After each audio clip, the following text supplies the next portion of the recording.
আমরা যারা একটা মিছিল করতাম ওইখানে 100 লোক থাকলে কঠিন সময়ে বিএনপির খুবই কঠিন সময় হরতাল অবরোধ ওই সময় আমাদের বর্তমান সরকার দলীয় প্রধান তারেক রহমান মহোদয় যখন নির্দেশ দিতেন তখন অনেক মানুষের ভিড়ে আমরা 20-25 জন থাকতাম যারা রাজনীতির পদ পদবি সম্মান পাওয়ার জন্য মিছিল মিটিং এগুলা করতাম। কিন্তু আমাদের পিছনের সারিতে কিছু মানুষ থাকতো, ডেলি লেবার, যে দিন মজুর, রিক্সাওয়ালা, সিএনজি ড্রাইভার, পোশাক শিল্পের কাজ করে ওইরকম ভাইয়ে, কেউ এলাকা ছোটখাটো একটা ব্যবসা করে, এইরকম অনেক কর্মী আজ কিন্তু আমাদের থেকে আস্তে আস্তে আস্তে আস্তে হেরে যেতে বসেছে, হারিয়ে যাচ্ছে। কারণ দলের সুসময় এখন ওই কর্মীদেরকে কেউ মিছিলে যাওয়ার জন্য 3-4 বার করে খুঁজ করে নিয়ে আসে না।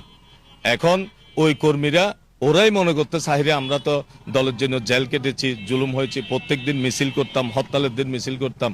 সেজন্য আমি আমাদের দলের বিএনপির চেয়ারপারসন এবং সরকার দলীয় প্রধান তারেক রহমান মহোদয় উনি সবসময় বলতেন এই কর্মীরাই আমার প্রাণ।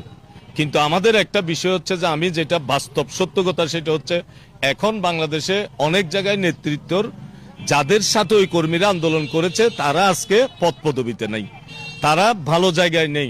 সুতরাং যারা আজকে এসেছে তারা আবার ওই কর্মীদেরকে চিনে না, কেননা ওই সময় মিছিল মিটিং এ ওনারা ছিল না।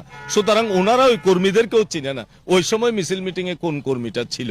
সুতরাং এই এই তফাৎ, ওই ব্যবধানের মধ্যেই আমাদের ওই কর্মীগুলা হারিয়ে যেতে বসেছে।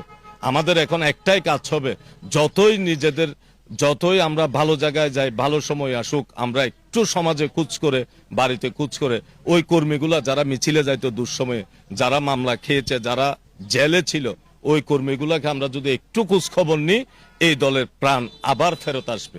কেননা সাধারণের মাঝেই দল, সাধারণের মাঝেই আমাদের ওই কর্মীগুলা কিন্তু কেউ পদ পদবি চাচ্ছে না আপনার থেকে, কেউ সরকারি ভালো চাকরি চাচ্ছে না, কেউ কোনো ধরনের সম্মান, ওরা ওদের মতো জীবন নিয়ে, ওরা অতি দরিদ্রতা নিয়ে, ওরা ওদের কাজ, যে রিক্সা চালাচ্ছে সে এখনো রিক্সা চালাচ্ছে, যে সিএনজি চালাচ্ছে সে সিএনজি চালাচ্ছে, যে গার্মেন্টস কর্মী সে গার্মেন্টসে কাজ করতেছে।